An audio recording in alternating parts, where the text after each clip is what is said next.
Salut tout le monde, vous avez déjà vu des VTubers?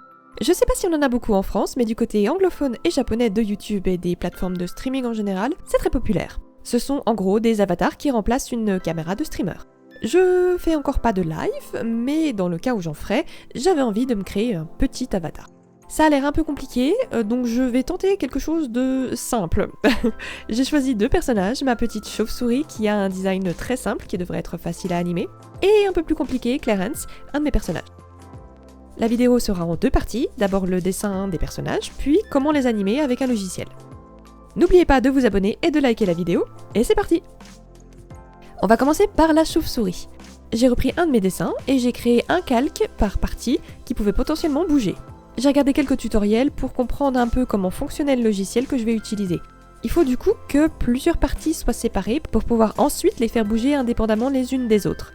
Il y aura probablement des ajustements à faire, mais je vais faire de mon mieux pour que j'ai au moins une base.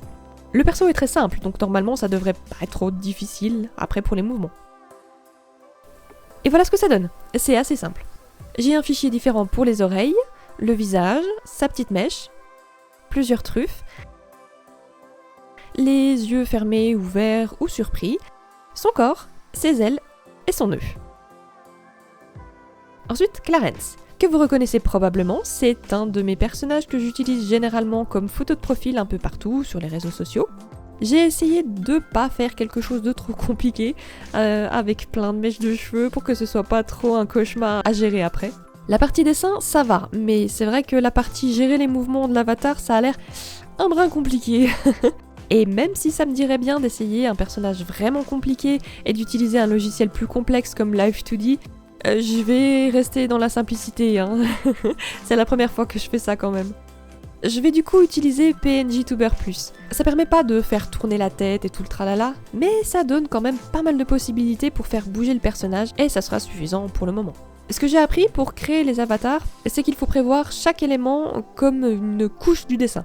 J'ai la couche de fond qui sera les cheveux, ensuite le corps, puis la tête, avec le nez et la bouche, les yeux, les sourcils sur deux calques différents, et enfin la mèche de cheveux qui encadre le visage.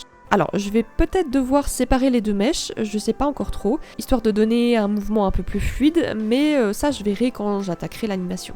J'ai fait mon dessin au final un peu comme je le ferais d'habituellement, sauf que au lieu d'avoir un seul calque pour mes traits de dessin, eh ben j'en ai 6.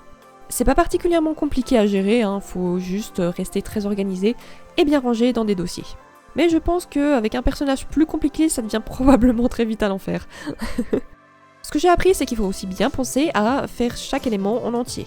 Par exemple, les cheveux qui vont être derrière pourraient être visibles en partie si jamais j'ajoute du mouvement à mon personnage. Du coup, il faut penser à le faire. C'est le cas aussi pour le visage, par exemple. Si les mèches de cheveux de devant, elles bougent, eh ben on va voir ses joues.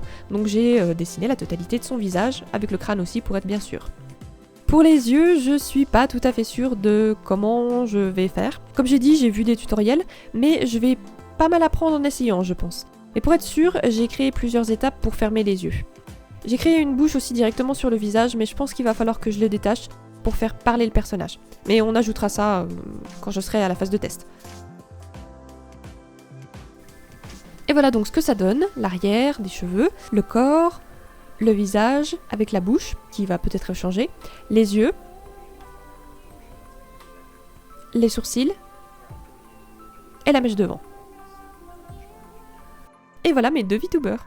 Comme je vous l'ai dit, la semaine prochaine, on va probablement beaucoup se prendre la tête à essayer de faire les animations avec ces deux persos. Mais on verra, hein, j'arriverai sans doute à faire quelque chose. Abonnez-vous d'ailleurs pour être sûr de ne pas louper ça. C'est la fin de la vidéo. Merci beaucoup d'avoir regardé jusqu'au bout. On se voit la semaine prochaine pour la partie 2. N'oubliez pas de liker la vidéo. Bye bye!